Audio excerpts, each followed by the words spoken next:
Sa iba pang balita, nanindigan ang suspended chairman ng Land Transportation, Franchising and Regulatory Board na si Teofilo Guadis III na wala daw katotohanan ang lahat ng alegasyon ng korupsyon sa kanya. Pinatawad na raw ni Guadis ang dati niyang head executive assistant na si Jeff Tumbado na nagsiwalat ng umuning katiwalian sa LTFRB. They were never true. Hindi man ho nangyari yung mga sinasabi niya sa akin.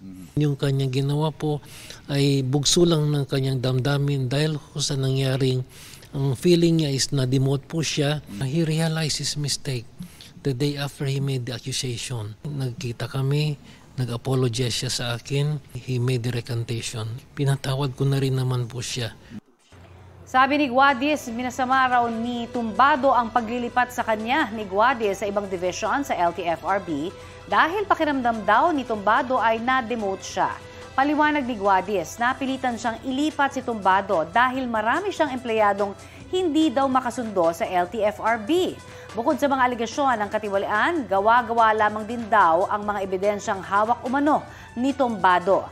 Sa kabila ng mabibigat na akusasyon, magsasampa ng reklamo si Guadis laban kay Tumbado. Kaugnay naman sa kanyang suspensyon, sinabi ni Guadis na kakausapin niya si Pangulong Bongbong Marcos kapag lumamig na ang issue. Sakali mang pabalikin siya ng Pangulo, handa raw siyang patunayang hindi totoo ang lagayan sa LTFRB.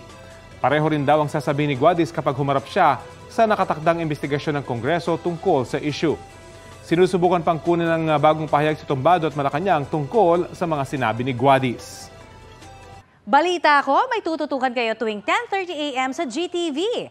Alamin ang mahahalagang balita at impormasyong dapat niyong malaman sa Balita Ko tuwing Lunes hanggang Biyernes. Mag-subscribe din sa GMA Integrated News sa YouTube.